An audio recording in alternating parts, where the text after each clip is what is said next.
बोलायची इच्छा नव्हती किंवा मीडिया समोर जायची सुद्धा मी कधी आलो नाही. पण आपल्याला कधी साहेब दादा हे वेगळे नव्हते. मी आमदारकीचं पहिलं तिकीट दादांनी माझं फायनल केलं. कुटुंब वेगळं झाल्यानंतर आपल्यावरती काय परिस्थिती आली आपण त्याची सर्वजण साक्षीदार आहात. त्या परिस्थितीमध्ये सुद्धा जे काही ठराविक आमदार होते ते बोलताना आम्ही सांगत होतो साहेबांना की आपण एकत्रच दादांच्याच हातात तुम्ही हा विषय करा. दादांनी जे काम केलं आपण सर्वांनी सांगितलं आणि हे उद्या महाराष्ट्राने सर्वांनी बघितले आणि आज देश पातळीवरती मोठे मोठे लोक सुद्धा त्याच्यावरती प्रतिक्रिया देतात. पण एक गोष्ट खरी आहे, दादांचं AI वरती एक भाषण म्हणून आपण सर्वांनी बघितलं असं. ते भाषण ऐकल्यानंतर कुणी बनवलंय मला माहित नाही, पण ज्या पद्धतीने ते बनवलं आणि ज्या पद्धतीने वाक्यरचना दादांची त्या भाषणामध्ये आली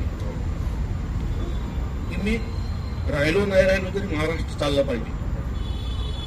आणि त्या पद्धतीनेच आपण सर्वजण खचलेलो. आपल्याला काही कळत नाही, पण पवार कुटुंब जे आहे सर्वांना सांभाळून घेणारं कुटुंब आहे आणि सर्व जाती धर्मांना, ज्याचा सलीमभाईंनी फक्त तिथं उल्लेख केला. सलीमभाई माझ्यासारख्या म्हणजे एकदम अल्प समाजाच्या पोराला कुटुंब सोडून गेल्यानंतर सुद्धा साहेबांनी दादांनी मला सांभाळलं.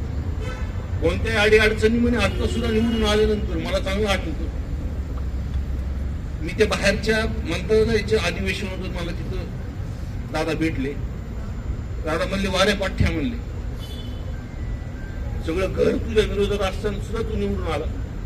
मी म्हणलं दादा शादी तुमचाच आहे. म्हणलं दादा तुम्ही जी ट्रेनिंग आम्हाला दिली त्या पद्धतीनेच आम्ही काम करतो. आणि आज दादा पालकमंत्री झाल्यानंतर बीड जिल्ह्याच्या लोकांना कुठेतरी विश्वास होता काही ना काहीतरी बीड जिल्ह्यामध्ये होणार. रात्री झोपताना भीती वाटत नव्हती, पण दादा आपली पालकमंत्री होती. आज सर्वांनाच त्या गोष्टीची काळजी पडलेली आहे. पण लवकरात लवकर पवार कुटुंब ह्या संदर्भातला निर्णय घेतील. मोठे साहेब, मी मोठे साहेबांना पहिल्यांदा अंत्यविधीच्या वेळेस बघितलं की दादांना चिता दिल्यापासून शेवटपर्यंत एकटक त्या अंत्यविधीला सलीमभाई तिकडे बघत होता. म्हणजे दादा साहेबांची मी ती बाईट बघितली. माझ्या आयुष्यातली तर काही आपण बघितलं असं माझ्यापेक्षा आपण अनुभवात सलीमभाई आहे. पण त्या बाईट मध्ये मोठ्या साहेबांनी नजर सुद्धा वरती केली नाही आणि त्यांची ती भावना होती की लोकांपर्यंत जी घटना घडली तिथं सत्य हे लोकांपर्यंत गेलं पाहिजे. पवार साहेब असतील, सुप्रियाताई असतील, सुनेत्राताई असतील, हे नक्कीच त्यांच्या ह्या काही दिवसामध्ये एकत्र बसून जे काही निर्णय करतील त्या निर्णयासोबत आपण एकच, मी तर जसं राजकारण मी माझं सुरुवात केली, पवार कुटुंबाशिवाय मला काही दुसरं काही दिसत नाही. आणि ह्याच निर्णयाने, जसं मला काल सुद्धा तिथं प्रतिक्रिया होती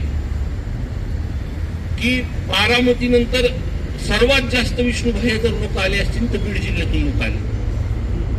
बीड जिल्हा हा भावनिक जिल्हा, हा मोठ्या साहेबांना मानणारा जिल्हा आहे. जो काय ते कुटुंब निर्णय करतील आपण त्या निर्णयासोबत एकमताने आपण त्यांच्यासोबत पाठीशी राहायचं आहे. आणि भविष्यामध्ये आपण सर्वांनी जे सांगितलं ठीक आहे, आपण आज सगळ्यांच्या डोळ्यात पाणी, पण काही दिवस झाल्यानंतर आपल्याला लगेच कामाला लावावं लागेल.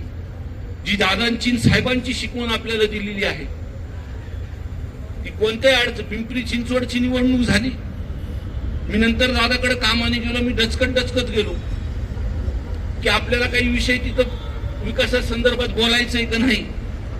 पण तुम्हाला सांगतो ताई की दादा एवढं म्हणजे असं वाटतच नव्हतं की पिंपरी चिंचवडची निवडणूक ते हरलेले ते लगेच कामाला लागले. काळामध्ये जे काही विजन दादांनी ठेवलं होतं, जिल्ह्यामध्ये जे काही मागच्या कार्यक्रमात आल्यानंतर जे काही जाहीर केलं होतं, आपण सर्वांनी पाठपुरावा करून जे काही स्वप्न दादांनी बघितलं होतं. मी 2 दिवस बारामतीला होतो. त्यांचे सर्व जवळचे लोक ज्यांचे जे पीए जे काम करतात त्यांच्याशी मी चर्चा करत होतो. तर सलीमभाई त्यांनी सर्वात जास्त जर पालकमंत्रीपद घेतल्यानंतर केलं असं 12पेक्षा जास्त सर ती बीडची म्हणायची, मला बीडला हे करायचंय, मला बीडला ते करायचंय. एवढी तळमळ आपल्या जिल्ह्याबद्दल होती. नक्कीच आपल्याला दुःख झालं, आपण ह्याच्यात सावू आणि जे काही पवार कुटुंब निर्णय घेतील एका जीवाने आपण त्यांच्या सोबत राहू, हीच खऱ्या अर्थाने दादांना श्रद्धांजली आहे. एवढ्यासाठी काही सांगतो आणि मी थांबतो.